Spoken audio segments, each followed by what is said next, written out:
प्यारे बच्चों, आज मैं आपको जो कहानी सुनाऊंगी उसका नाम है मगरूर गुलाब। तो बच्चों, एक बहुत ही खूबसूरत सहरा था और उसमें मुख्तलिफ तरह के पौधे लगे हुए थे।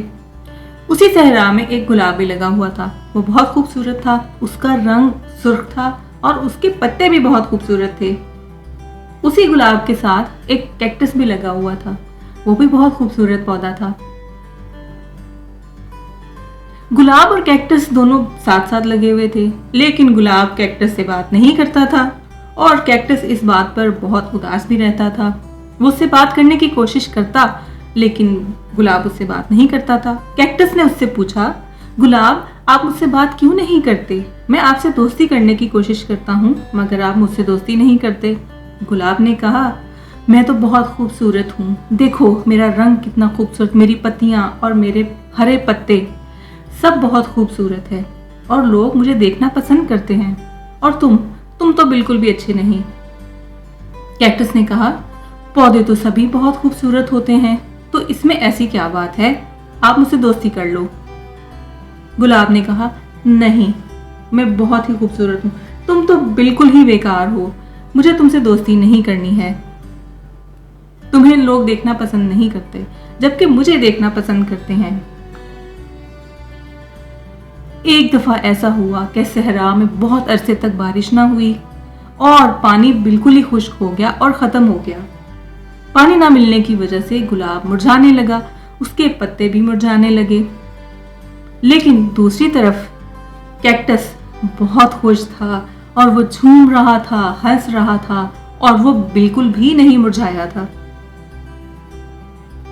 अब गुलाब ने सोचा कि कैक्टस आखिर इतना तरोताजा कैसे है, इसको भी तो पानी नहीं मिला, ये क्यों नहीं मुरझाया। वो यही सोचता रहता था कि अचानक उसकी नजर कैक्टस पर पड़ी और वो बहुत हैरान हुआ ये देखकर कि एक चिड़िया कहीं से आई और वो कैक्टस के ऊपर बैठ गई। चिड़िया ने अपनी चोंच से कैक्टस में सुराख करना शुरू किया और वहां से पानी निकल आया।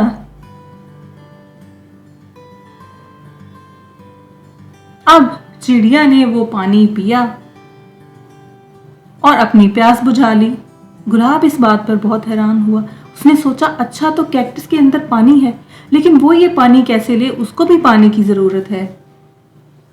उसने कैक्टस से कहा, कैक्टस, मैंने आपको बहुत बुरा भला कहा है, लेकिन क्या आप मुझे पानी दे देंगे?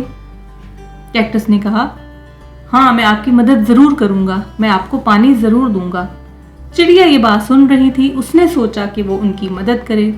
चिड़िया ने अपनी चोंच में पानी भरा, वो वहां से उड़ती और गुलाब के पास जाती और वो पानी गुलाब के ऊपर डाल देती।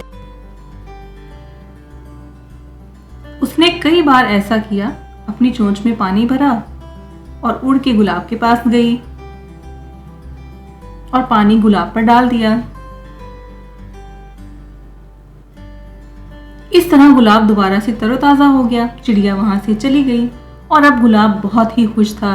उसने कहा, कैक्टस, मैं आपसे बहुत शर्मिंदा हूँ, मैंने आपको बुरा समझा, आपको बेकार समझा।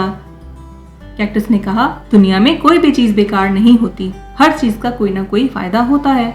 तो बच्चों, आप भी कभी किसी को बेकार ना समझें।